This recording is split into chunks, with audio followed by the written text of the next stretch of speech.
ကမ္ဘာလူဦးရေတိုးပွားမှုကအလွန်ကျွံဖြစ်လာတဲ့တနေ့မှာလူတွေရဲ့အနာဂတ်ကဘာဖြစ်သွားနိုင်လဲဒီမေးခွန်းကိုသိရဖို့အတွက်စမ်းသပ်မှုတစ်ခုလုပ်ခဲ့ပူပါတယ်1968ခုနှစ်တုန်းကစလုပ်ခဲ့တဲ့အဲ့ဒီစမ်းသပ်မှုက Universe 25 experiment ဖြစ်ပြီးတော့ကြွက်တွေကိုစမ်းသပ်ခဲ့တာပါဥဆောင်ခဲ့တဲ့သူကတော့တရိတ်ဆန်တွေရဲ့အပြုတ်မှုစင်ကဲပြောင်းလဲလာမှုလေ့လာတဲ့ ethologist John B. Coleman ပဲဖြစ်ပါတယ်။ John ကကြွက်တွေကိုအခြေခံတဲ့စမ်းသပ်မှုတွေတောက်လျှောက်လှုပ်လာခဲ့ပေမဲ့လည်းနေရအခက်အခဲကြောင့်အောင်မြင်သင့်လောက်မအောင်မြင်ခဲ့ပါဘူး။25ချိန်မြောက်လုပ်တဲ့ Universe 25စမ်းသပ်မှုကြမှာစိတ်ပညာရဲ့နယ်ပယ်မှာအထင်ကရလေ့လာတွေ့ရှိချက်တစ်ခုချပြနိုင်ခဲ့တာပါ။ Universe 25 experiment ဆိုတာဘာလဲ။ကြွက်တွေရဲ့အပြုတ်မှုတွေကိုစောင့်ကြည့်လေ့လာပြီးတော့ကြွက်အကောင်ရေးအတွက်အလွန်ကျွံတိုးပွားလာတဲ့အချိန်မှာပြောင်းလဲသွားတဲ့အပြုတ်မှုကိုမှတ်တမ်းတင်ခဲ့တဲ့စမ်းသပ်မှုတစ်ခုပါ။တွေ့တဲ့ကြွက်ကိုစမ်းသပ်ခဲ့တာမဟုတ်ဘဲနဲ့ National Institute of Health အဖွဲ့ကနေမျိုးဖောက်မွေးမြူထားတဲ့ကျန်းမာကြွက်တွေကိုခေါ်ယူစမ်းသပ်ခဲ့တာပါစမ်းသပ်မှုအစာပိုင်းမှာတော့ကြွက်မ၄ကောင်နဲ့ကြွက်ထီး၄ကောင်ခြံခတ်ထားခဲ့ပါတယ်ခြံခတ်ထားတယ်ဆိုပေမဲ့လည်းခြံရဲ့နယ်ရံတွေပေါ်မှာကြွက်ကလေးတွေနေလို့ရမယ်အကန့်လေးတွေကန်ထားပြီးတော့အောက်ပိုင်းမှာဆိုရင်လည်းလမ်းကြောင်းလေးတွေကိုကန်ထားတာတွေ့ရမှာပါ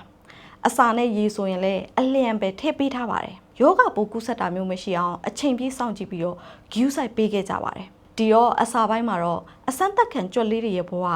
တာရပါပဲ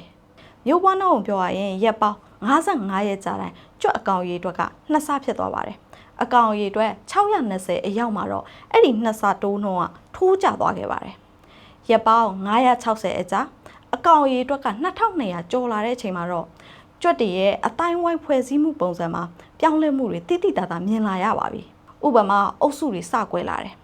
ဘယ်အုပ်စုကမှလက်မခံတဲ့တင်းကွဲကြွက်တွေလည်းရှိလာတယ်။အဲ့ဒီတင်းကွဲကြက်တွေကိုအထီးတွေရောအမတွေရောပါဝိုင်းတိုက်ခိုက်တာမို့ဒဏ်ရာတွေအမရွတ်တွေနဲ့ဘရဝဖြစ်နေတတ်ပါတယ်။နောက်တစ်အုပ်စုကတီးတန့်နေတဲ့အုပ်စုပါ။အဲ့ဒီအုပ်စုကရန်ပြစ်တဲ့တဲမှာလည်းမပါတယ်လို့မိတ်လိုက်ဖို့လည်းစိတ်မဝင်စားပါဘူး။တနေ့ကုန်သူတို့ကိုသူတို့တန်ရှင်းရေးလုပ်ရင်းနဲ့ပဲအချိန်ကုန်ကြပါတယ်။အဲ့ဒီလိုတီးတန့်နေတဲ့ကြွက်တွေကို beautiful one ဆိုပြီးတော့ဂျွန်ကနာမည်ပေးခဲ့ပါတယ်။ဒီလိုနဲ့တီးတဲ့နေကြတဲ့ beautiful one ဆိုတဲ့ကြွက်အုပ်စုတွေကအပေါ်အကန်လေးတွေမှာပဲအေးဆေးနေပြီးတော့မိတ်လည်းမလိုက်ကြတော့ပါဘူး။ခြံရဲ့အောက်ပိုင်းမှာတော့အပြုတ်မှုကြမ်းတမ်းတဲ့ကြွက်အုပ်စုတွေနေကြပါတယ်။အဲ့ဒီအုပ်စုတွေကတအုပ်စုနဲ့တအုပ်စုအပြန်အလှန်တိုက်ခိုက်နေကြပြီးတော့ဇက်တူသားတောင်စားလာတဲ့အထိအပြုတ်မှုတွေကကြမ်းတမ်းလာကြပါတယ်။အဆိုးဝါးဆုံးကတော့ကြွက်မတွေကသူတို့ရဲ့ကလေးတွေကိုဂူးမဆိုင်ကြတော့ပါဘူး။တနေရာကနေတနေရာတည်နေရင်းနဲ့တောင်လွှတ်ချထားခဲ့ပြီးတော့ပြစ်ထားခဲ့တာတွေရှိလာပါတယ်။တချို့ကြွက်မာတွေဆိုရင်သူတို့မှာကလေးရှိတယ်ဆိုတာတောင်မေ့နေတတ်ကြပါတယ်တချို့ကြွက်မာတွေကြတော့သူတို့ကလေးကိုသူတို့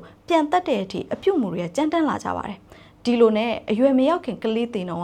90ရာခိုင်နှုန်းအထိရှိလာပြီးတော့အဲ့ဒီကြွက်အုပ်စုကြီးကလည်းတဖြည်းဖြည်းနဲ့မျိုးတုံးသွားပါတော့တယ်စမ်းသပ်မှုလုပ်ခဲ့တဲ့ဂျွန်ကိုလန်ကဒီဖြစ်စဉ်ကို behavioral sync လို့ခေါ်ပြီးတော့အပြုတ်မှုပိုင်းဆိုင်ရာနှိမ်စင်းပျက်စီးလာခြင်းလို့အဓိပ္ပာယ်ဖွင့်လို့ရပါတယ်ပြီးတော့ Universe 25 experiment နဲ့